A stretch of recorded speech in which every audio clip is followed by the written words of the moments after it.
Quand est-ce que l'affaire éclate? Le 5 octobre, le New York Times et le New Yorker publient une enquête et une série de témoignages dans lesquels des femmes accusent le célèbre producteur Harvey Weinstein de harcèlement, d'attouchement, d'agression sexuelle et de viol. D'autres victimes sortent du silence, dont Gwyneth Paltrow et Angelina Jolie. L'actrice Ashley Judd affirme qu'il y a 20 ans, Harvey Weinstein l'avait invitée dans sa chambre d'hôtel et l'avait reçue en peignoir. Il lui a proposé de la masser ou de le regarder prendre une douche. Qui est Harvey Weinstein, le prédateur sexuel d'Hollywood? Hollywood l'appelait Harvey, comme s'il n'y en avait qu'un seul.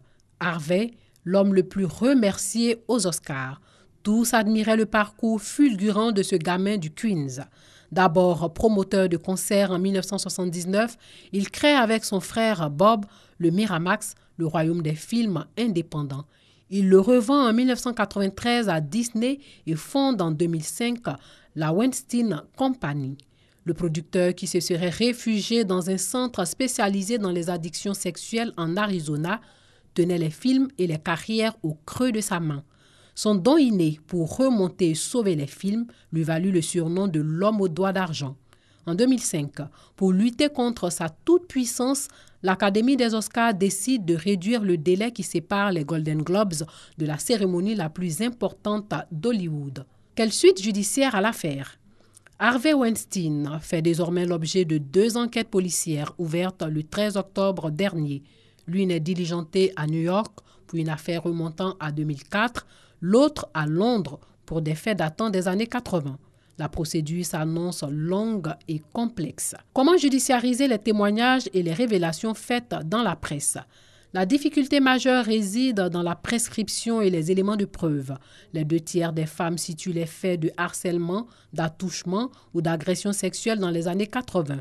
Les scènes racontées par les actrices, mannequins et anciennes employées se déroulent tantôt à New York, tantôt à Los Angeles ou lors du Festival de Cannes en France. Autant de lieux pour des délits dont les poursuites sont limitées dans le temps et l'espace.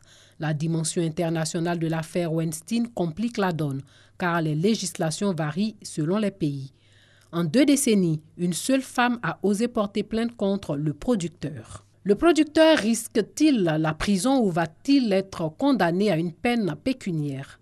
Dans le système américain, une condamnation lors d'un procès au pénal peut être prononcée au-delà du doute raisonnable. Ces procès sont difficiles à remporter car la défense mettra en doute la crédibilité de la plaignante. Un placement en détention provisoire peut être envisagé. Le multimillionnaire pourra payer une caution pour rester en liberté avec un placement sous bracelet électronique ou une confiscation du passeport. S'agissant des autres accusations de viol, la prescription pourrait bien là encore avoir raison des poursuites. En mars 2015, Ambra Battilana Guiteres, un mannequin italien alors âgé de 21 ans, va voir la police après s'être fait toucher les seins par le producteur dans son bureau. Sur conseil des enquêteurs, elle enregistre une conversation avec Harvey Weinstein. Pour cette seule affaire, le producteur risque jusqu'à 25 ans de prison. Malgré cette plainte immédiate et cet enregistrement, l'affaire n'aboutit pas. Le procureur de New York qui a abandonné les charges au pénal contre Dominique Strauss-Kahn en 2011 renonce à engager des poursuites faute d'éléments suffisants. Parfois, un accord financier intervient avant, comme pour Nafissatou Diallo, la femme de ménage qui accusait Dominique Strauss-Kahn de l'avoir violée. Elle aurait perçu plus d'1 million de dollars en échange de son silence.